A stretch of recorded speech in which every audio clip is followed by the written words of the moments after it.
What's going on, you guys, and welcome to the 2024 Nissan Z Nismo. I've been waiting to get my hands on this car for so long. We're here at the Mama Spring Rally 2024, and we're going to take this car on a quick street drive just a few minutes away from the Road America racetrack. Unfortunately, we did not get to drive this car on track. I'm still really looking forward to seeing how this car performs on the street. I did get to drive a regular performance manual transmission equipped Nissan Z last year, and actually was pleasantly surprised by that car. So let's see how this high performance Nismo variant compares. So we're powered by the same 3-liter twin turbocharged V6 engine. It makes 420 horsepower, 384 pound-feet of torque.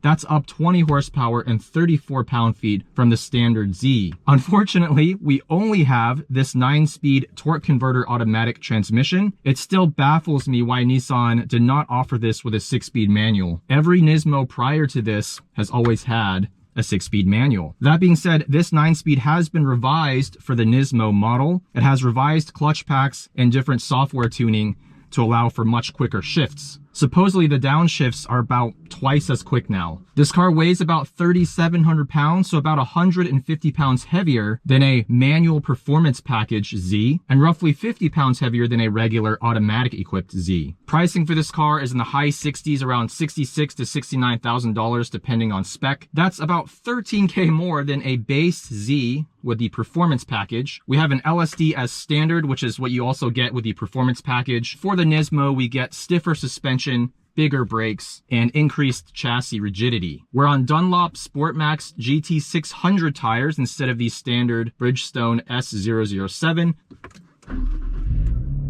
Now, one thing that this car has over its competitors like the Mustang and the Supra is double wishbone front suspension. First impressions of the interior, very nice leather and Alcantara wrapped steering wheel. I do really despise this piano black here along the 9-3 spokes. Very large touchscreen in the middle. Physical controls for climate controls. Interesting shifter design. It's got a button on the left that you can use to put it into drive. And then if you want to put it into manual mode, just pull down once more. Interior isn't the greatest. I think in the high $60,000 range, this interior does fall short a bit. It's mostly carried over, after all, from the 370Z, which is a over 10-year-old car, probably closer to 15 years. It's not a bad place to be, but could be better for the price point.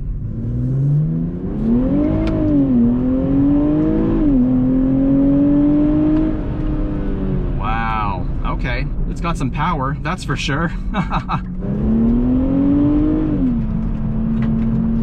This engine is an absolute powerhouse, and this transmission is not bad. I think the downshifts especially are impressive, but the upshifts I think leave something to be desired. It's a little bit sluggish. Let's put this thing into Sport Plus, see if that quickens these shifts a bit. Okay, the exhaust valve opens up, we get some nice burbles on the overrun. Gearing with this 9-speed automatic is pretty short, so you can actually ring it out in second gear and not be going that fast. But see right there, partial throttle, pull the paddle to upshift, it takes a second before it actually executes the shift. See the downshifts though, pretty snappy. Electric power steering. It loads up really nicely when you increase the lateral G's on these front tires. They're only at 255 in the front, and the on-center feel is actually really nice. It feels heavily sprung. When you turn it just a few degrees off center, it wants to return to center. Now, just cruising around, very comfortable car. For a Nismo variant, it doesn't feel overly sprung. We even have it in Sport Plus. It's a nice riding sports car. The transmission definitely is a little bit jerky at lower speed. I'm not a huge fan of the cracks and pops from the exhaust. Like right there. Every time you're on the throttle, lift off, it does that.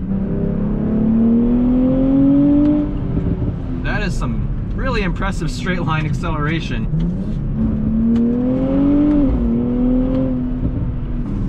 I really like this steering. It's not brimming full of feedback, but the weighting, it's something I've realized recently that I really enjoy about a steering rack: load up when the lateral G's increase. Because some cars have steering racks that provide a lot of feedback about the road surface through the steering wheel to the driver, but they remain very light even when loaded up mid-corner. And that doesn't give me that sense of confidence that I'm looking for necessarily. Let's do a quick run here, following this beautiful Ioniq 5N.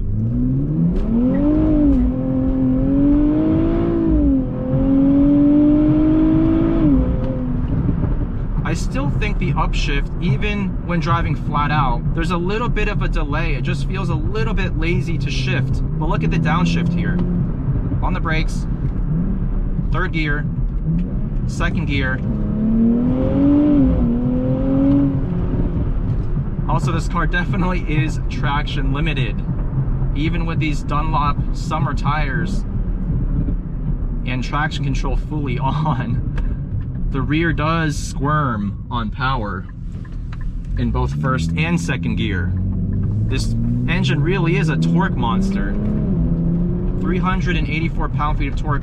Doesn't sound like anything crazy by modern standards, but because this car is slightly mechanical grip limited, and the fact that there's so much mid-range torque with these twin turbos, you have to be ready. This is a different experience than a 350 or 370Z. Those were those larger displacement, naturally aspirated V6 engines that provided a much more linear power delivery. They revved a little bit higher. This one tops out at 7,000.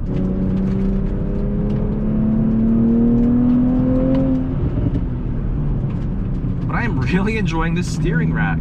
Gauge cluster is fully digital, very easy to read. Analog looking for the most part, speedometer on the right, tachometer on the left. Very low learning curve considering it's a fully digital cluster. That first to second shift's really aggressive, and on the shift itself, the rear tires lose traction because of that sudden drop in torque delivery and then regaining traction. See, the tires chirp every time I shift from first to second, even if I'm just going partial throttle. Very, very fun car to drive if you're into that sort of Japanese muscle car vibe. I wouldn't call this a precision instrument. It doesn't have the handling chops of something like a base Porsche Cayman or Boxster even, which nowadays is priced pretty similarly to this Nismo. Nevertheless, if you're a fan of this type of sports car, front engine, rear-wheel drive, big power, twin turbos, traction limited. I mean, a lot of people like cars that move around under power, and this is one of those, definitely. This is way more traction limited than even something like a Mustang GT. This is a car that makes you work for the performance, even just driving around town, not going that fast, partial throttle, chirping the tires. There's a charm to it. There's not a whole lot of cars, even in this price range, that can do that. Between this and the GR Supra, I mean, those are probably the two best. And then the BMW M2 actually feels a lot less wild now with the G87 generation. I would say this is closer in driving feel to the old F87. Anyways, let me know what you think about the new Nissan Z Nismo. Is it worth the money? Almost $70,000. Or would you rather spend your money on something like a Mustang Dark Horse? Now, granted, that's assuming you can get any of these for MSRP. A big shout out to Nissan and to the Midwest Automotive Media Association for hosting this event. Thank you guys for watching, and I'll see you in the next one.